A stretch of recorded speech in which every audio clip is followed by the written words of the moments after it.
সংগঠনের পক্ষ থেকে আমরা প্রতি বছরই আন্তর্জাতিক মাতৃভাষা দিবস পালন করি। সেরকমভাবে এই বছরেও আমরা তার আয়োজন করেছি, আমরা তার সূচনা করছি।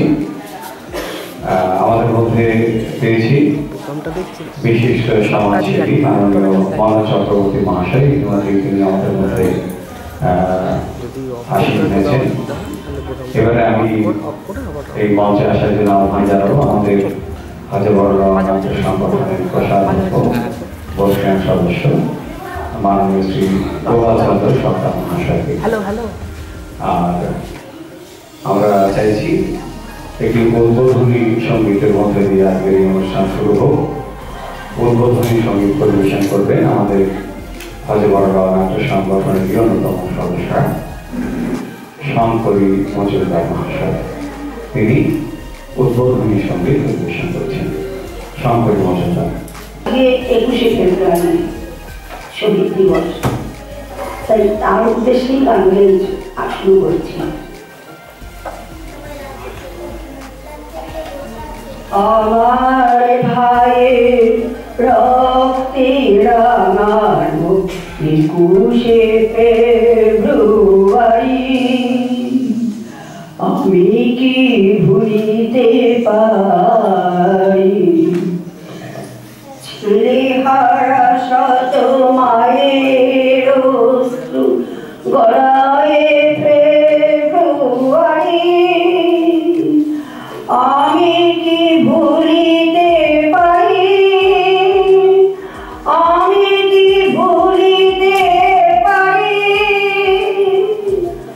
আমার ভাইয়ের রক্তে রাঙানো 21শে ফেব্রুয়ারি আমি কি ভুলিতে পারি? সোনার দেশের রক্তে রাঙানো 21শে ফেব্রুয়ারি আমি কি ভুলিতে পারি? আমি কি ভুলিতে পারি? আমার ভাইয়ের রক্তে রাঙানো 21শে ফেব্রুয়ারি আমি কি ভুলিতে পারি? আমি কি ভুলিতে পারি? আমি কি ভুলিতে পারি? আমি কি ভুলিতে পারি?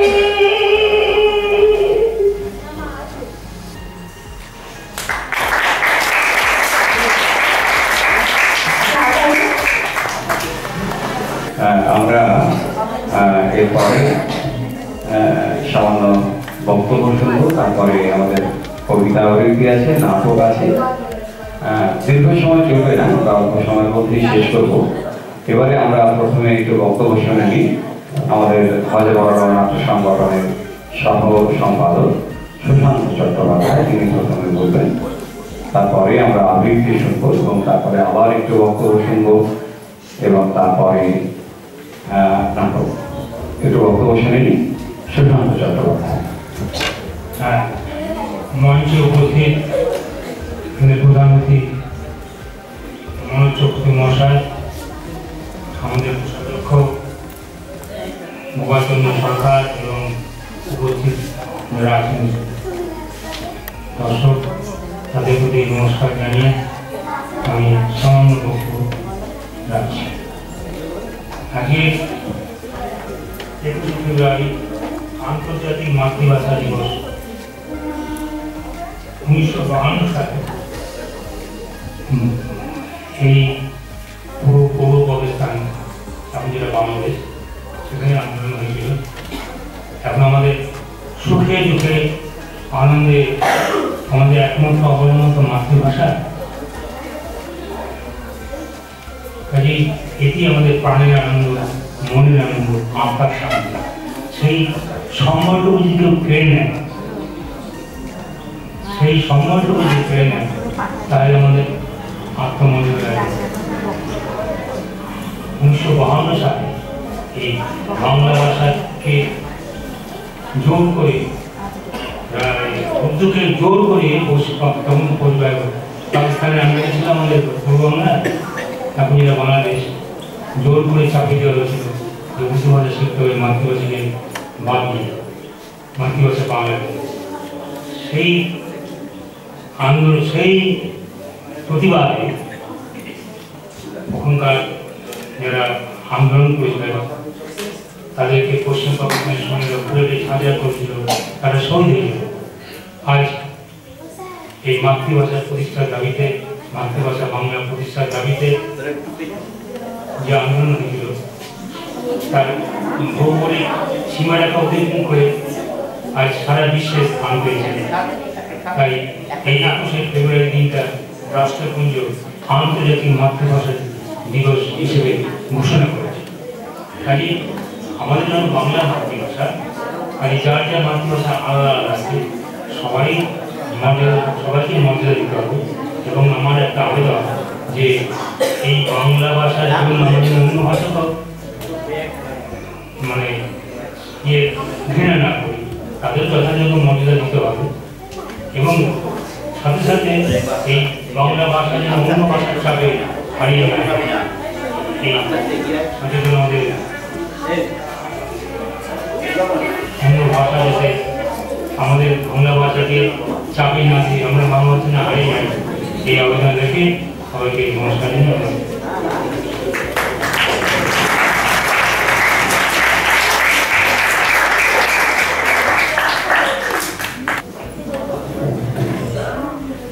এবারে একটু আবৃত্তি শুনে নিই। অত্রি বিশ্বাস এবারে আবৃত্তি করবে, তারপরে আমাদের মধ্যে উপস্থিত রয়েছেন মমতা চক্রবর্তী, বিশিষ্ট সমাজসেবী, তিনি বলবেন। তার আগে অত্রি বিশ্বাসের কণ্ঠে আমরা আবৃত্তি শুনে নিই। নমস্কার। কবি মমতাজ সেনের লেখা কবিতা নকল সাহেব। শোনো শোনো শোনো, সবাই একটা মজার কথা শোনো। ব্যাপারখানা রহস্যময়, সন্দেহ নেই কোনো। বাংলাদেশের ঘরে ঘরে সকল ছেলে মেয়ে হঠাৎ এমন খেপলো কেন সাহেব হতেছে। বাঙালি বাপ মায়ের শিশু যখন গেল স্কুলে, অন্য ভাষার চাপে নিজের ভাষায় গেল ভুলে। অন্য লোকের নকল করে, নকল করেই ধন্য। আমাদের তো লজ্জা পাওয়া উচিত ওদের জন্য। এই ভাষাতেই রবি ঠাকুর লেখেন গীতাঞ্জলি। নোবেল পাওয়া সেই ভাষাতেই আমরা কথা বলি। এমন বিরাট মর্যাদা আর কটা ভাষায় আছে, আমরা কেন দিকিয়ে যাব অন্য ভাষার কাছে। তাই তো বলি আপত্তি নেই অন্য ভাষা শিখতে, আপত্তি নেই হিন্দি বলায় ইংরেজিতে লিখতে। কিন্তু যারা নিজের ভাষা বাংলা গেছে ভুলে, তোমরা তাদের কান্তি দিও আচ্ছা করে মূলে। নমস্কার।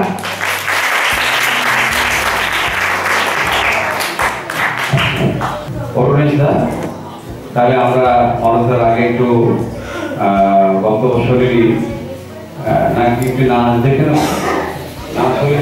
হ্যাঁ, তাহলে আচ্ছা, পূজা সরকার, তোমরা কি প্রস্তুত? আচ্ছা ঠিক আছে, তাহলে আমরা বক্তব্য সেরে নিই। আমাদের হজবরলা নাট্য সংগঠনের কার্যকরী সমিতির সদস্য অরুণেশ রায়, তিনি এবারে বক্তব্য রাখবেন। তারপরে আমাদের নাচ হবে, একটি নৃত্যানুষ্ঠান, সেটা দেখবো আমরা। তারপরে মমতা বলছেন, তারপর আমরা শুনবো। তাহলে এবারে বলছেন অরুণেশ রায়। নমস্কার। মঞ্চে উপবিষ্ট বিশিষ্ট ব্যক্তি মনোজ চক্রবর্তী এবং সমাজ শিক্ষক প্রভাত সরকার এবং সামনে উপবিষ্ট গণ্যমান্য এবং সম্মানীয়। আর 21শে ফেব্রুয়ারি আন্তর্জাতিক মাতৃভাষা দিবস। 1999 সালে রাষ্ট্রসংঘ এই দিনটিকে আন্তর্জাতিক মাতৃভাষা দিবস হিসেবে স্বীকৃতি দিয়েছে। কিন্তু এই মাতৃভাষা সম্পর্কে আমি একজন রাজনৈতিক ইতিহাসের ছাত্র হিসাবে যেটুকু জানি আপনাদের সামনে তুলে ধরব। এই মাতৃভাষাটা হচ্ছে বাংলা। তৎকালীন এই আন্দোলন, মাতৃভাষার জন্য আন্দোলন শুরু হয়েছিল 1948 সাল থেকে। 1952 সালে এই আন্দোলন আগুনের মতো ছড়িয়ে পড়েছিল। 1948 সালে তৎকালীন পাকিস্তান, পশ্চিম পাকিস্তান, এখন যেটাকে আমরা বলি পাকিস্তান, সেটার নাম ছিল পশ্চিম পাকিস্তান। আর এখন যেটা বাংলাদেশ, সেটার নাম ছিল পূর্ব বাংলা। যদিও পূর্ব পাকিস্তান নামটা আরো পরে হয় 1955 সালে। কিন্তু এই পূর্ব বাংলার মোট জনসংখ্যা, বাংলাভাষীদের জনসংখ্যা ছিল গোটা পাকিস্তানের জনসংখ্যার 56%। আর অন্যান্য ভাষার জনসংখ্যা ছিল আরেকটু কম, মাত্র 51%। আর উর্দু ভাষাভাষী মানুষের সংখ্যা ছিল মাত্র 4%। সেই 4% মানুষের ভাষাকে পাকিস্তানের রাষ্ট্রভাষা হিসাবে স্বীকৃতি দিয়েছিল তৎকালীন পাকিস্তানের গণপরিষদ, দিতে চেয়েছিল। এই প্রচেষ্টার বিরুদ্ধে তৎকালীন পূর্ব বাংলার ছাত্র, শিক্ষক, বুদ্ধিজীবী সকলে গর্জে উঠেছিল যে না, পাকিস্তানের মাত্র 4% মানুষের ভাষা উর্দু, তাদের ভাষাকে রাষ্ট্রভাষা হিসাবে দেওয়া হবে না। এই নিয়ে তীব্র আন্দোলন শুরু হয়। সমস্ত স্কুল কলেজে আন্দোলন ধর্মঘট চলতে থাকে। এক অগ্নিগর্ভ পরিস্থিতির সৃষ্টি হয়। সেই সময় পাকিস্তানের গভর্নর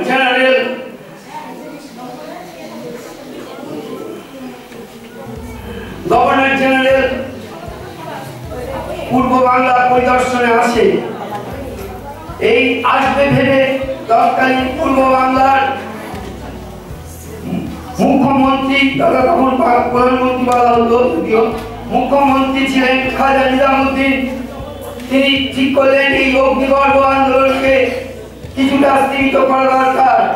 তাই বাংলা ভাষাভাষী আন্দোলনকারীদের সঙ্গে খাজা নিজামুদ্দিন এক চুক্তিতে আবদ্ধ হয়ে বলল, বাংলা ভাষা রাষ্ট্রভাষার মর্যাদা দেওয়ার জন্য আমরা ভাবনা চিন্তা করছি এবং বাংলা ভাষা রাষ্ট্রভাষা হিসাবে স্বীকৃতি দেওয়া হবে উর্দুর পাশাপাশি।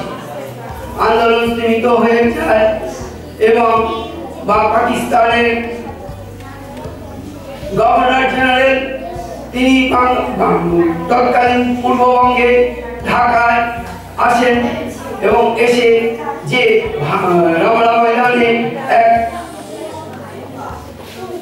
ভাষণে তিনি দায়িত্বহীন ভাবে বললেন যে উর্দুই হবে পাকিস্তানের রাষ্ট্রভাষা।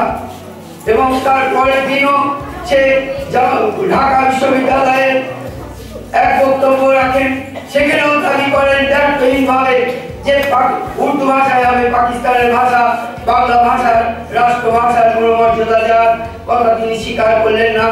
তিনি বললেন যে পাকিস্তানের অন্যান্য জনগোষ্ঠী, পাঞ্জাবি, পাশতুন, সিন্ধ, এরা এদের ভাষায় আঞ্চলিক কার্যকলাপ চালাতে পারবে, কিন্তু রাষ্ট্রভাষা হবে উর্দু।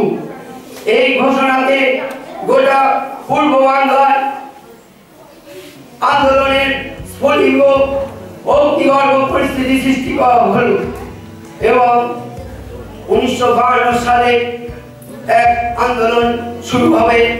আগের দিন 1952 সালে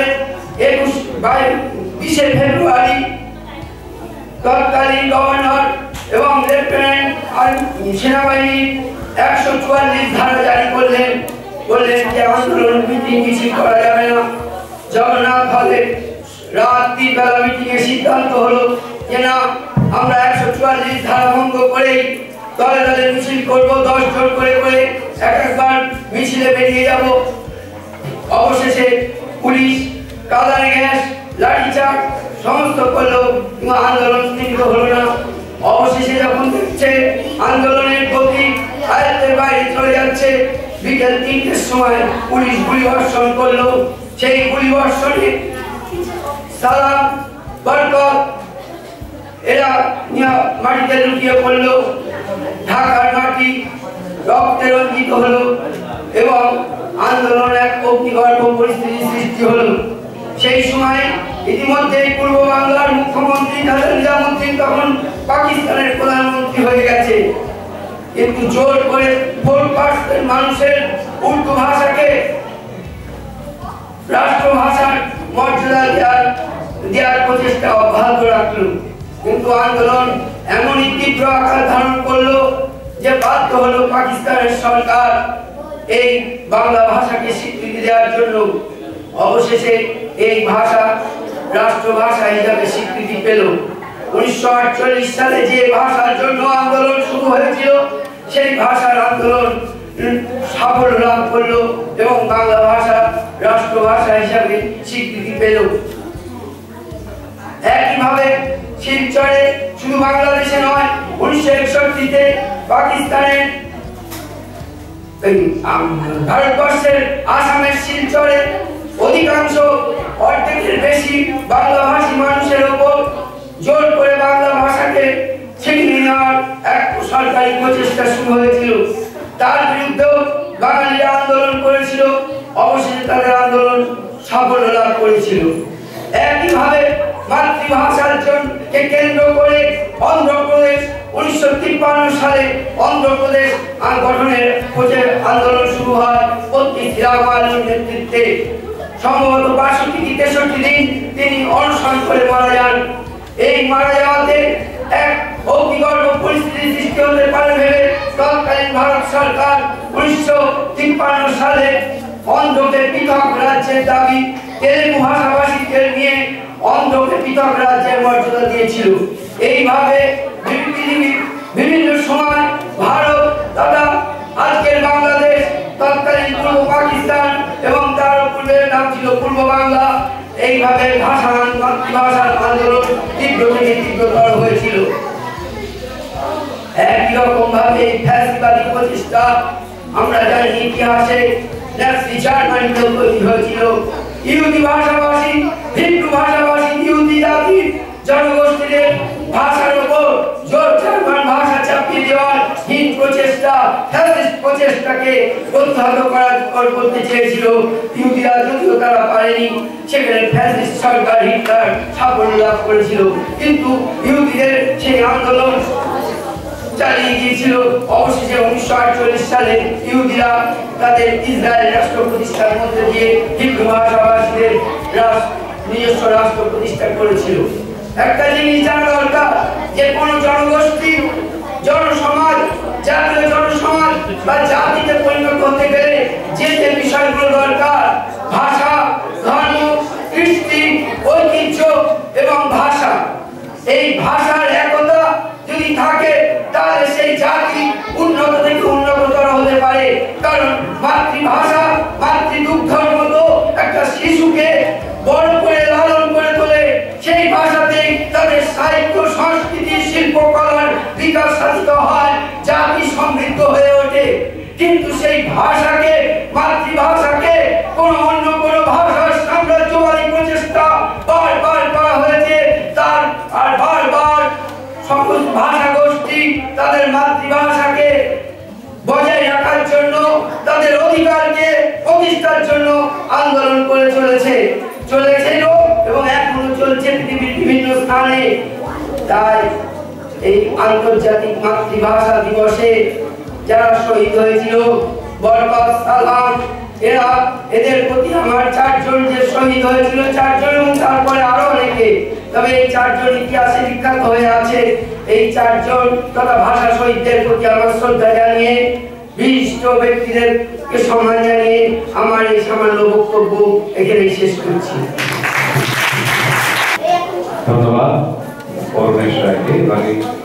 এবারে আবার একটা আবৃত্তি শুনিনি সুপর্ণা ভট্টাচার্য, তিনি এবারে আবৃত্তি শোনাবেন। তারপরে আমরা অন্য অনুষ্ঠানে যাব। সুপর্ণা ভট্টাচার্য।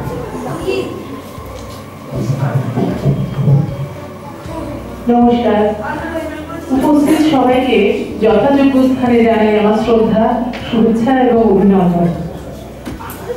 কবি আশরাফ সিদ্দিকীর লেখা 21-এর কবিতা এখন আমার উচ্চারণে। পাখি সব করে রব, রাতি গোহাইল, কাননে কুসুম কলি সকলি ফুটিল। কবিকার পাঠশালায় পড়া মন্ত্রের মতো সেই সুর, সুর নয় স্মৃতির মধু ভাণ্ডার। সেই আমার দেশ, মাঠ, বন, নদী, আমার দেশের জারি শাড়ি ভাটিয়ালি, আরো কত সুরের সাথে মিশে আছে আমার মায়ের মুখ, আমার মায়ের গাওয়া কত না গানের কলি। বেন্নি ধানের মাঠের ধারে হঠাৎ কয়েকটি গুলির আওয়াজ, কয়েকটি পাখির গান শেষ না হতেই তারা ঝরে গেল, পড়ে গেল মাটিতে। সেই শোকে কাল বৈশাখীর ঝড় উঠলো আকাশে, মাঠ কাঁপলো, হাট কাঁপলো, ঘাট কাঁপলো, বন কাঁপলো, মন কাঁপলো। ইতিহাস ইতিহাস থমকে দাঁড়িয়ে লিখে নিল সব। তাই তো সহস্র পাখির কলতানে আজ দিগন্ত মুখর।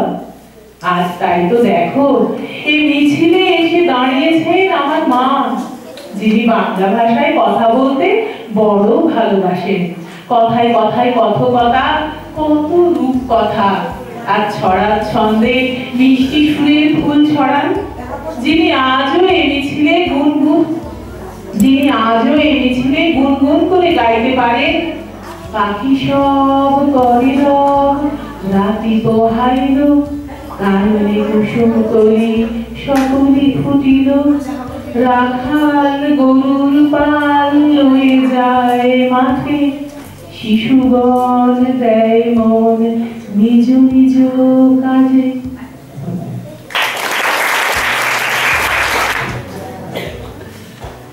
এবারে আবার একটু বক্তব্য শুনে নিই। বিশিষ্ট সমাজসেবী মানব চক্রবর্তী তিনি বলছেন, তারপরে আমরা আবার সাংস্কৃতিক অনুষ্ঠানে যাব। বক্তব্যের অনুষ্ঠান প্রায় শেষ, এরপরে আমরা একটু নাচ দেখব, নাটক দেখব। অজগর চাকদা বিশিষ্টতম নাট্য সংস্থা, আর নাটক সমৃদ্ধ তার চিন্তনে মননে, সর্বোপরি তার প্রয়োগে। সেই প্রয়োগ আজকে আমরা দেখি চাকদার সংস্কৃতিকে সমৃদ্ধ করতে পারে। আমাদের যে সামাজিক যে স্ট্রাকচারটা আছে, কাঠামোটা আছে, তার পরিকাঠামোটা যদি সমৃদ্ধতর, তাহলে আমরা উপলব্ধি করতে পারি যে চাকদার মানুষ আত্মস্থ করতে পেরেছে, উপলব্ধি করতে পেরেছে। বলছি পরে, এবং সেই উপলব্ধি শুধু কি নাটকের মধ্যে দিয়ে হয়? নাটক একটা সোপান,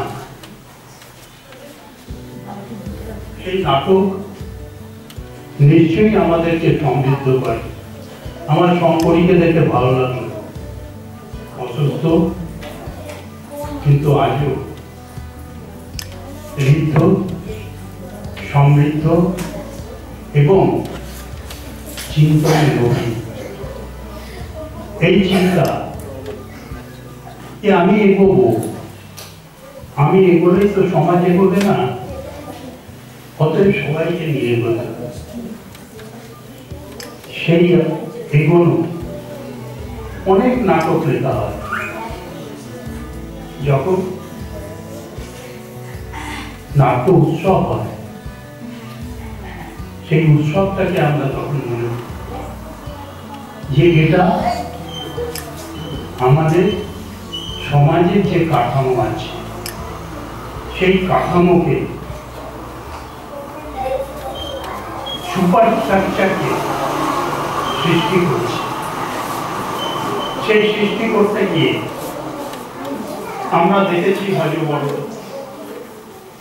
চন্দন সেন আছে, সুভাষদা আছেন, আরো অনেকে আছে। আমার খুব স্নেহভাজন অরুণ ভট্টাচার্য ছিল, সেও নাটক অঙ্ক প্রাণ ছিল।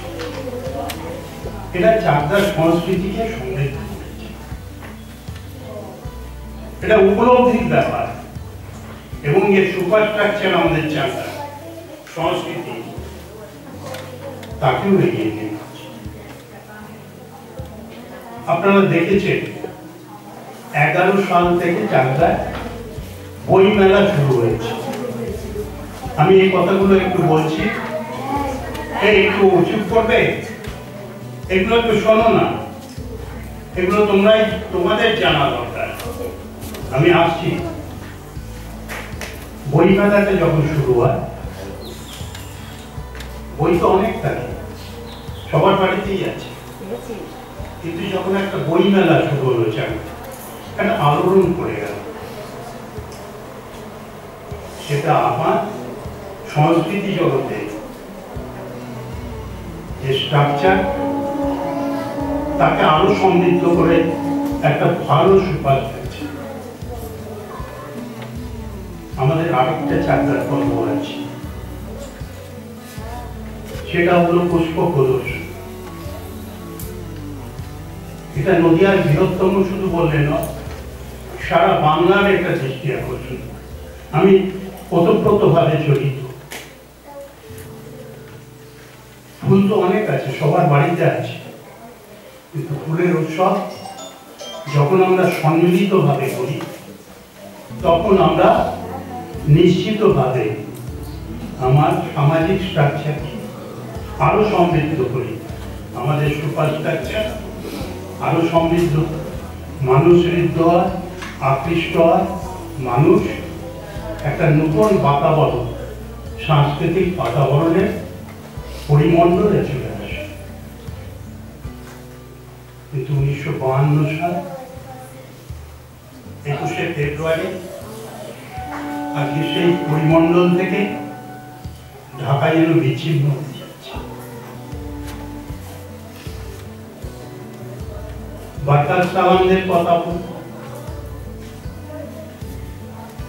কিংবা শিলচরের সেই আন্দোলনের কথা বলি, সেই মহিলার কথা বলি যে সামনে দাঁড়িয়ে নিজের জীবনকে উৎসর্গ করেছিলেন। কিসের জন্য? আমার মাতৃভাষায় কথা বলব, আমার মাতৃভাষা আমার অধিকার। এই অধিকার পৃথিবীর কোন শক্তি কেড়ে নিতে পারেনি, পারবে না। এইখানে দাঁড়িয়ে লড়াই, চোখে চোখ রেখে লড়াই, বুক চিতিয়ে লড়াই বাঙালি করছে। আর আজকে বাংলাদেশ যা ছিল কোনো এক সময় পূর্ব পাকিস্তান, তারা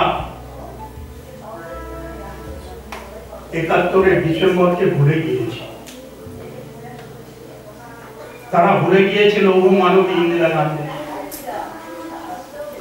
তারা আজকে মোহাম্মদ আলী জিন্নার জন্মদিন পালন করছে। তারা উর্দুকে নিয়ে আলোচনা করছে। তারা জাতির জনক, তার মূর্তি ভেঙে ফেলছে, তার ধানমান্ডির বাড়িতে আগুন লাগে। এই পরিবর্তন তো কাঙ্ক্ষিত নয়।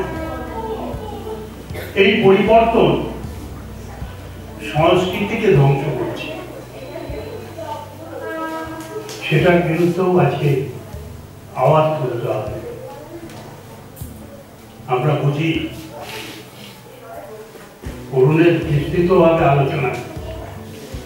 আমি সেই জায়গাটা আর ফিরবো না। আমি শুধু বলবো উগান্ডার যে মানুষটা নিজের ভাষার লড়াই করে তারও স্বীকৃতি পাওয়া যায়। পেরুতে যে মানুষগুলো তাদের ভাষার জন্য লড়াই করে, লাতিন আমেরিকার যে মানুষগুলো স্প্যানিশ ভাষার জন্য লড়াই করে তারও স্বীকৃতি পেতে হবে। এশিয়া, আফ্রিকা, ল্যাটিন আমেরিকা দেশগুলো শোষিত হয়েছে দীর্ঘদিন। সাম্রাজ্যবাদী শোষণে এই দেশগুলোর সম্পদ লুণ্ঠিত হয়েছে। সেই লুণ্ঠিত সম্পদকে আমরা আমাদের ভাষার মধ্যে দিয়ে সমৃদ্ধ করতে পারি। আমরা ফিরিয়ে আনতে পারি আমাদের অতীতকে। অতীতে এই বাংলায় বেশি দূরে যেতে হবে না, এই মাসেই তো চৈতন্যদেব জন্মেছে 18 তারিখ, আজ থেকে 500 বছর আগে। তিনি সমৃদ্ধ করে দিয়েছে আমাদের ধর্মীয় চিন্তা ভাবনাকে, সমৃদ্ধ করে দিয়েছে। এই বাংলা ভাষাকে রবীন্দ্রনাথ সমৃদ্ধ করেছে। আচ্ছা বলুন তো, পৃথিবীর কোন দেশে এমন একটা কবি পাওয়া যাবে যে 2500 কবিতা লিখেছে? এক কথায় তার নাম রবীন্দ্রনাথ ঠাকুর। এমন একটা মানুষকে পাবেন যিনি 2000-এর বেশি গান লিখেছেন, তিনি রবীন্দ্রনাথ ঠাকুর। এমন একটা মানুষকে পাবেন গোড়া নৌকাডুবি 8টা বড় বড় উপন্যাস লিখেছেন এবং কালজয়ী উপন্যাস। এমন একটা মানুষকে পাবেন যে অসংখ্য ছোট গল্প লিখে দিয়েছে, নাটক লিখেছেন, রম্য রচনা লিখেছেন। এই মানুষ তো বাংলার থেকেই এসেছে। পাবেন 22 বছরের সুকান্তকে, তার জীবন প্রবাহ ছিল 22 বছর। তার মধ্যে সমাজকে উনি অনেক কিছু দিয়ে গেছেন। নবজাতকের প্রতি অঙ্গীকার করে রেখেছিলেন। সেই অঙ্গীকার কি বাঙালি রাখতে পারছে? ভাবতে হবে।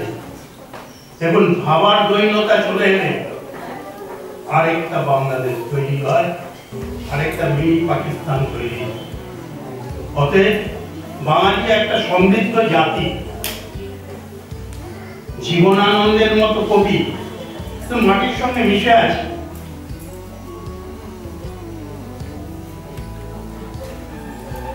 এদের কথাগুলো তো আমরা ভুলতে পারবো না। সাহিত্যের আঙিনায় শরৎচন্দ্রকে ভোলা যায় না। বাংলা সাহিত্য এত সমৃদ্ধ, আমি অন্য কোনো সাহিত্যকে ছোট করছি না। মুলকরাজ আনন্দ, 2টি পাতা একটা কুড়ি, বইয়ের মধ্যে দিয়ে তার যা চিন্তা সেটা মাটির মানুষের সঙ্গে মিশে গেছে, চা বাগানের শ্রমিকদের সঙ্গে মিশে গেছে। অর্থাৎ আমরা যদি বনগা থেকে গঙ্গা পড়ি, রাহুল সংস্কৃতায়নে বিশাল ব্যাপার। মাতৃতান্ত্রিক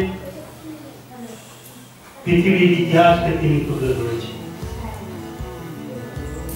সেইখানে দাঁড়িয়ে আজকে সালাম বার্কাত, এদেরকে আমরা সালাম জানাই। এরা দিয়ে গিয়েছেন অনেক। আর আজকে ইংলিশের কথা না বলাই অত্যন্ত ভালো। সে বাংলাদেশকে কি দিচ্ছে আর কিছুদিনের মধ্যে তার উপলব্ধিতেই সে অনুভব করবে। আমরা একটা জোর গলায় বলতাম সব কিছু ভাগ হয়ে গেছে, বিয়ে পায়নি শুধু নজরুল, এটা নজরুলকেও ভাগ। এই জায়গাটা এসে দাঁড়াচ্ছে, এটা একরকম সাম্রাজ্যবাদী চিন্তা। এই চিন্তার বিরুদ্ধে ছোট থেকে যদি আমরা মানুষকে প্রভাবিত না করতে পারি, ছোট ছোট ছেলে মেয়েদের যদি উপলব্ধির মধ্যে আনতে না পারি, এ রবীন্দ্রনাথ বেশি দূরে নয়, কৃষ্ণনগরে বাড়ি, ডিএল রায়, দ্বিজেন্দ্রলাল রায়, তোমরা কবিতা পড়েছ?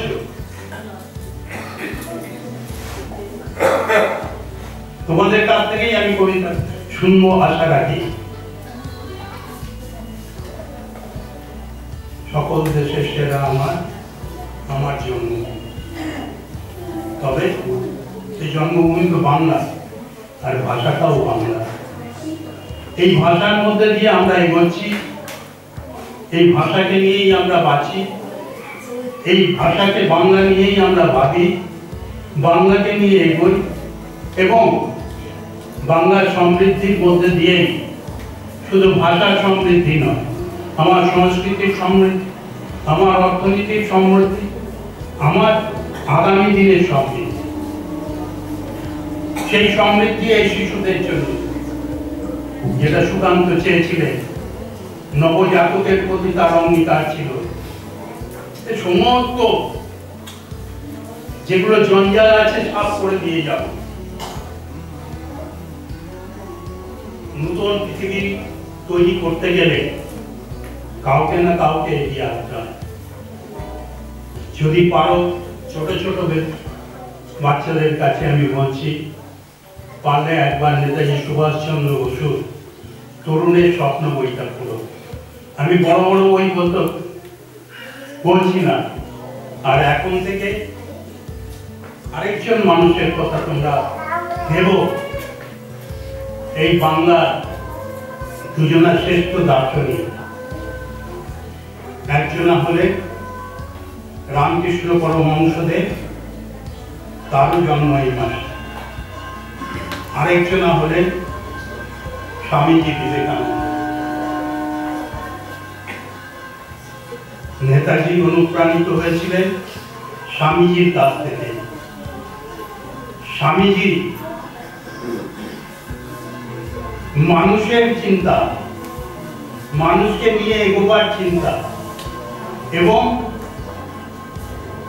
একটা ছোট্ট কথা বলেছে, কিছু না পারি যা গিয়ে বলে লাথি মার একবার। অর্থাৎ তোমরা যারা ছোট আছো, খেলাধুলা করো, স্বাস্থ্য সম্পর্কে সচেতন হও। অন্য কোনো দিন হলে আমি বিবেকানন্দের গল্প তোমাদেরকে শোনাবো। মাত্র ৩৯ বছর বেঁচে ছিলেন, কিন্তু যা করে দিয়েছেন আমরা চিন্তা করতে পারি না। তাই আজকে আন্তর্জাতিক মাতৃভাষা দিবস। সবার মাতৃভাষা, আমাদের মাতৃভাষা বাংলা, যার মাতৃভাষা হিন্দি, যার গুজরাটি, যার মারাঠি, যার তেলেগু, যার তামিল, সবই সমৃদ্ধ। আর যখন সমৃদ্ধ হবে তখন একটা গোটা ভারতবর্ষ। আমরা গোটা পৃথিবীর স্বপ্ন আমি দেখতে চাই না, আমি স্বপ্ন দেখি অখণ্ড ভারতের চিত্র। যে অখণ্ড ভারতের কথা বিবেকানন্দ বলেছিলেন, তার চিন্তনে ছিল, মননে ছিল, অনুভবে ছিল, এবং তিনি নতুন করে ভারতকে গড়তে চেয়েছিলেন। তাই আজকে আপনাদের সবার কাছে আমি তাদের কথাই বললাম, যারা বলেননি, যারা বাংলাকে সমৃদ্ধ করেছে। সবাই ভালো থাকবেন, সুস্থ থাকবেন, এবং আমি বাংলায় থাকি, বাংলাকে ভুলতে পারবো না। যদি ফিরে আসি, নিশ্চয়ই যেন ওই বাংলায় ফিরে আসি। নমস্কার।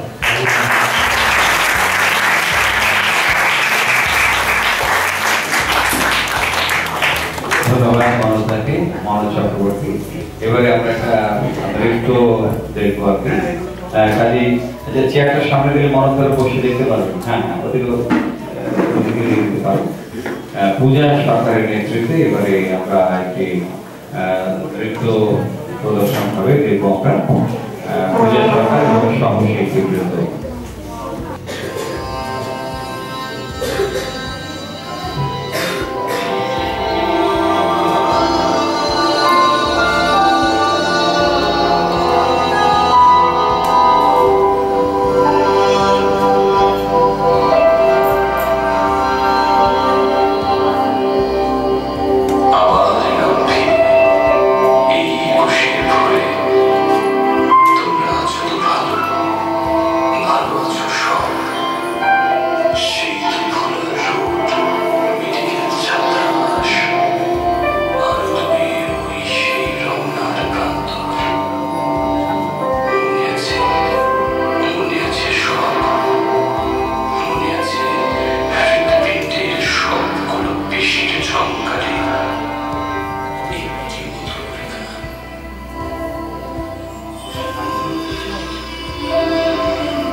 শুরু হচ্ছে নাটক আমরা ভারতীয়।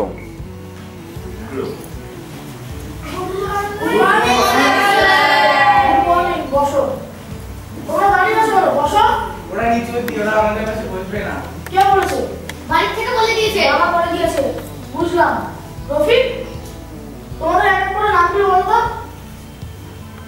রফিক আলী, আয়ান মন্ডল, মহিদুল ইসলাম, সুভায়ন সান্যাল, রাজদীপ ব্যানার্জি, রাজদীপ ভট্টাচার্য, সুদীপ্ত চক্রবর্তী। রফিক, হেড স্যারকে দিয়ে ডেকে আনো তো। তোমাদের স্কুলে জাতপাত নিয়ে এত লড়াই, তোমরা বড় হবে কি করে? আসবো স্যার। আসো, চল লাইব্রেরি যাবো। কি হলো, রতিন বাবু ডেকে পাঠালেন কেন? আপনার স্কুলে এই জাতপাত নিয়ে এত লড়াই, আমি এদের পড়াবো কি করে? এটা শহরের স্কুল না, এটা গ্রামের স্কুল। আপনাকে এভাবে পড়াবো। কিন্তু স্যার, শোনো কিছু না, শোনো সবাই, ইনি আমাদের নতুন মাস্টারমশাই, ইনি যেভাবে পড়াবে তোমরা সবাই মনোযোগ সহকারে করবে।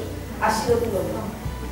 আজকে তোমাদের ইতিহাসের দুটো জীবনী নিয়ে পড়াবো, আকবর আর বাবর। যারা দাঁড়িয়ে আছো তারা বাইরে বেরিয়ে যাও। আজকে তোমাদের বাবরের বিষয় নিয়ে পড়াবো। সবাই, আমি আজকে বাবরের বিষয় নিয়ে লিখাবো, সবাই লিখবে। সবাই লেখা হয়েছে তো? হ্যাঁ, তোমরা বাইরে বেরিয়ে যাও, বাইরে যারা আছে তারা ভিতরে আসো।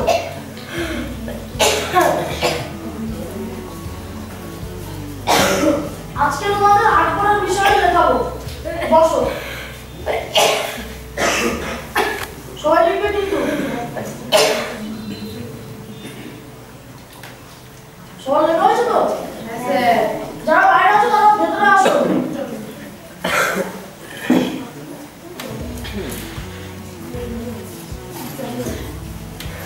বসো বসো। আজকে তোমাদের যে দুটো জীবনী নিয়ে পড়ালাম সেই দুটো আমি কালকে পরীক্ষা দেবো। কিন্তু স্যার আমরা তো বাবর পড়েছি, আমরা অন্যটা পরীক্ষা দেবো কিভাবে? আমরা তো বাবর পড়েছি, পরীক্ষা দেবো আমি এসব কিছু জানি না। আমি আজকে যে দুটো জীবনী নিয়ে পড়ালাম সেই দুটো আমি কালকে পরীক্ষা দেবো।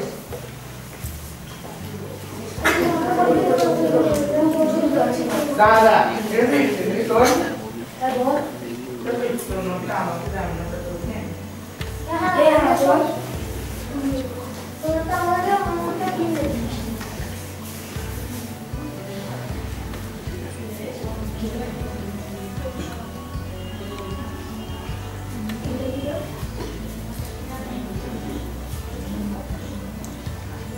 এই তো কি সুন্দর, সবাই মিলেমিশে পড়ছে। স্কুলে এসে কোনো সময় জাত পাত নিয়ে লড়াই করা যাবে না। আমরা সবাই এক, আমরা সবাই এক, আমরা ভারতীয়।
কৌশিক হালদার।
চলে আকার বনে যোজনায় আয় ছুটে সকলে এই মাটির ধরা তলে আজ হাসির বদলে নূতন জীবন গড়িয়া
এই নাটকটির নাম একটি গাছ একটি প্রাণ। শুরু হচ্ছে নাটক একটি গাছ একটি প্রাণ।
ও ভাই শোনো, কি হচ্ছে? তো তোমার এই বাগানটা তোমার পছন্দ হয়েছে?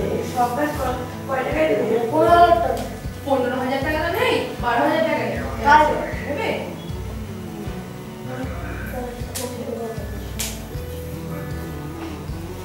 সব কাজগুলো কেটে দেবে।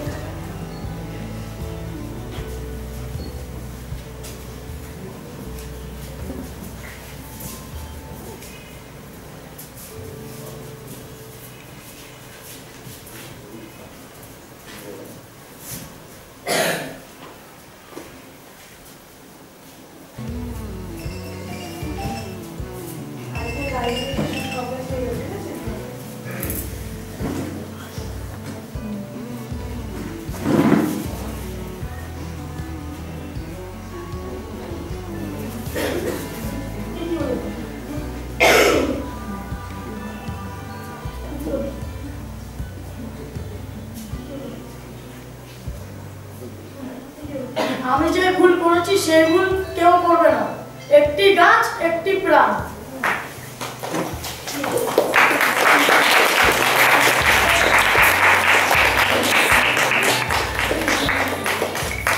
গাছ লাগাও, প্রাণ বাঁচাও।